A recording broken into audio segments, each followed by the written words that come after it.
Before I get started, I wanted to ask a couple questions to get a sense of who we have here in this room. And it's quite the turnout today. Thank you for showing up.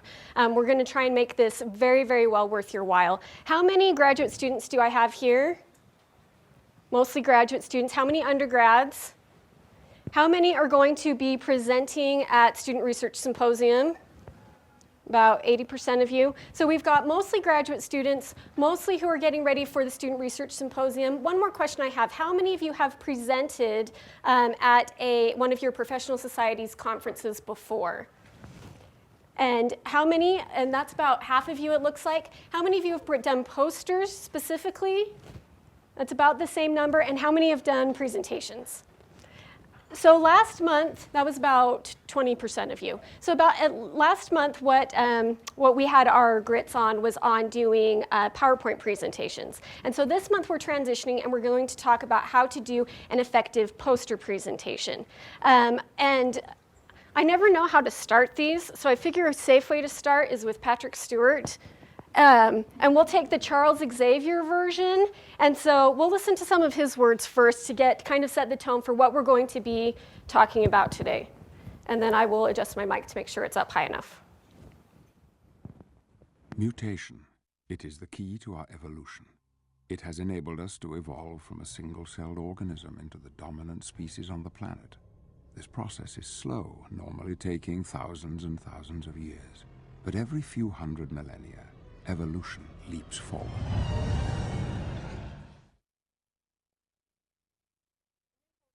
This is not getting right up to my mouth so you can hear. Is that any better at all? A little bit? Okay. So what I wanted to talk about today is kind of the terms of poster evolution.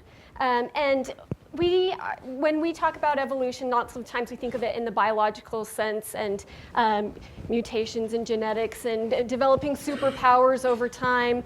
But from a colloquial sense, we all understand that evolution is the idea of getting better at something over time. And so I hope today that this will be a massive jump to develop evolve your superpowers here in poster presentation. All of you have had the opportunity to expand your skills, whether it's in math, engineering, sociology, psychology, and some of you may feel like you have superpowers to be able to do those things. And that's great, and lots of you do. And what we're trying to figure out is how to showcase those superpowers. At the same time, there's this whole other field of design. And even in the past 15 years that I've been involved in design, there's been that same type of evolution in the field and also in my personal skills and what I've learned and have been able to share.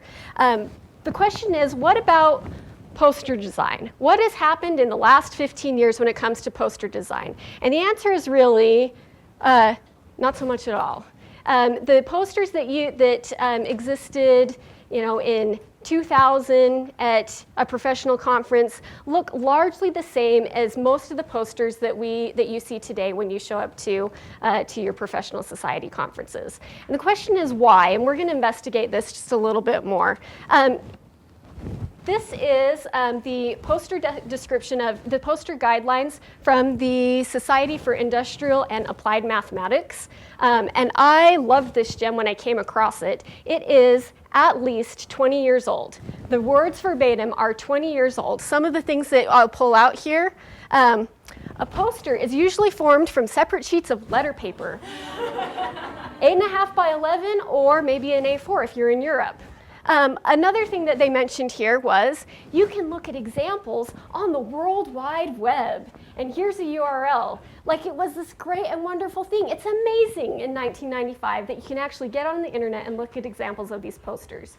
But this is still, in 2015, this is still the standard of what SIAM has for their poster session. This is what's posted and this is what they recommend. So this is what we're dealing with when it comes to figuring out what is the right type of poster that I need to put together. Have any of you played Bad Poster Bingo? Apparently this is a thing where instead of looking and understanding about what's so great about the research, you're being distracted by the types of elements that exist on there that might make it harder to understand what the poster is saying. In fact, if you talk about it in evolutionary terms, I kind of view the academic poster as kind of the Galapagos Islands of the design world.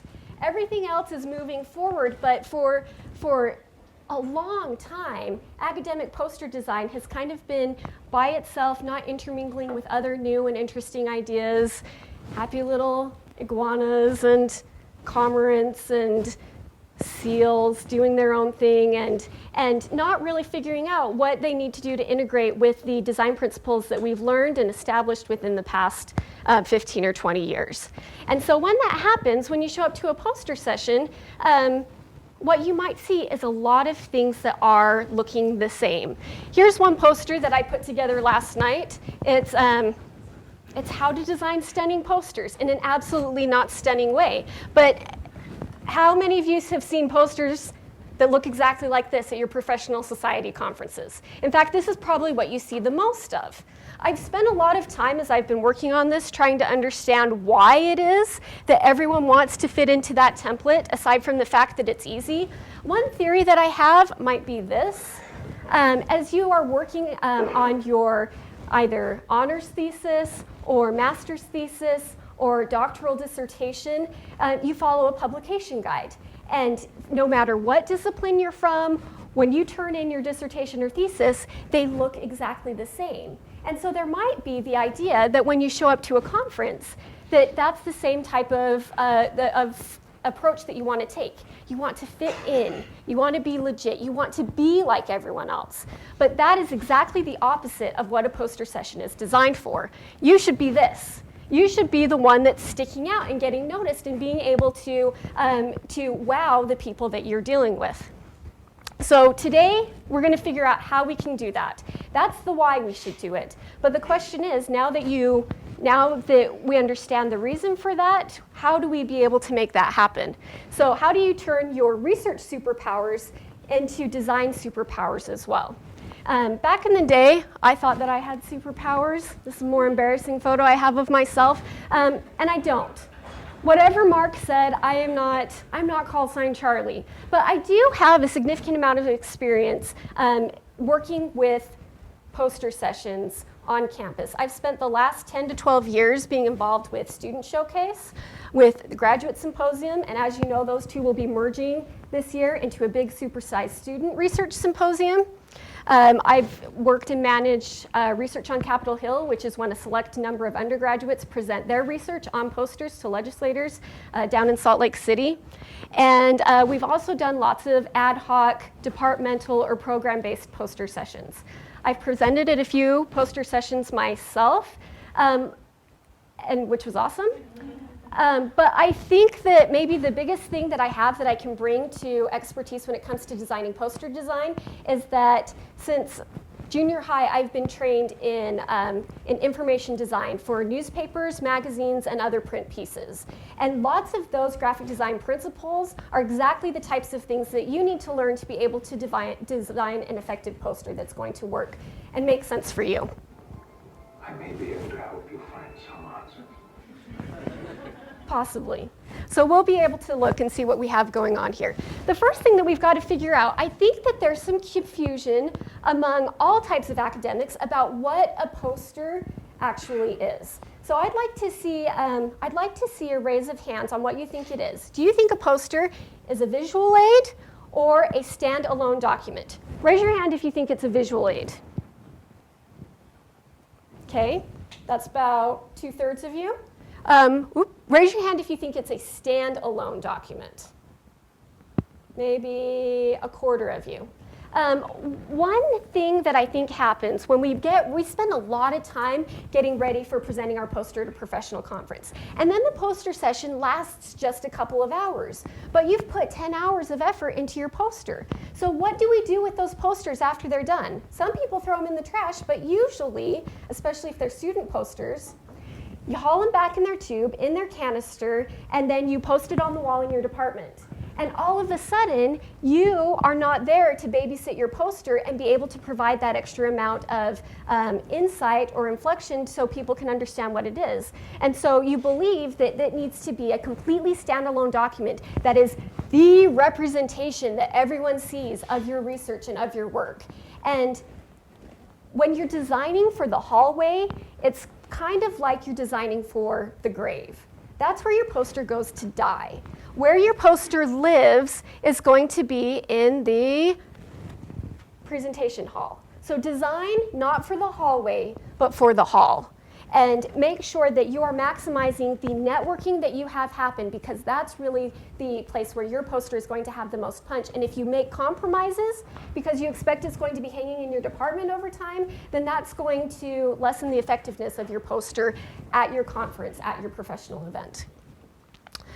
So the professional event, the poster session, is a little bit like our Galapagos Islands, and it's a unique and very weird environment all its own.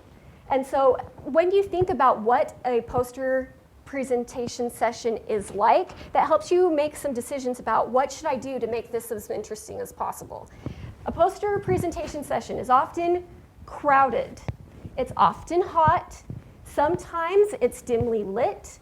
It's often the social component of your professional conference, which means people may be distracted, trying to hit on other people, or inebriated. Any of these things could be components that means that you might need to evaluate whether this type of poster over here is going to catch the attention of someone who's walking by. And so that's what we want to figure out. So not all poster conferences are this big, especially if you're from the humanities. Some of them are there. Small or big, but it doesn't matter. That it's still the same principles of being able to attract people to your poster so that yours will stand out above everyone else's. So I spent some time this week and I looked at more than 20 different professional society poster sites, similar to the SIM one that we just saw at the beginning of this presentation. The thing that's really interesting to me is that all of these sites had an agreement on what a poster is for.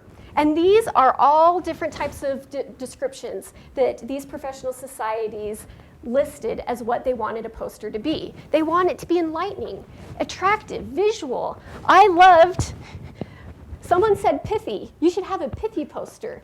One suggested, and you can't see it very well down here, they suggested in the poster presentation that you might want to investigate putting in cartoons into your poster. Most people and organizations understand that they want a poster to be fun and engaging. What they don't agree on is how to do that. Because the people that are organizing these events, they're not designers. So they try and give examples of making big fonts and having margins and putting different elements in expected places. But many, if not most, of those recommendations are disguided. So the video, you can't see this, but for those of you who are here in the audience, if you lean up here, you can see that we've drawn some concentric circles with masking tape here on the floor. And the idea that we're going to talk about today, the way that we're going to talk about how we change these posters, is the idea that you can attract people who have different emotional and geographic distance from you at your poster session, so that we can make changes that will attract people that are naturally close to you, but also those all the way out here that are much further away and that maybe would not be able to stop at your poster otherwise unless you wowed them like that. So this is you. This is your poster. And we're going to investigate from here out there. Let's see, where am I going with this? Okay, so 3 different groups that we're going to talk about how to attract. And we're going to take 3 specific approaches about how to engage with them. Number 1, we're going to learn how to be understandable. Number 2, we're going to learn how to be interesting. And number 3, we're going to figure out how to be attractive with our posters and the way that we put them together. So before we get into the meat of this, I wanted to let you know that all of these slides, the handout that you have, links to anything that I reference, they're all going to be posted on this website, which is also on your handout, so you don't have to write that down either. And so you can focus on listening and less on taking notes because they are all there.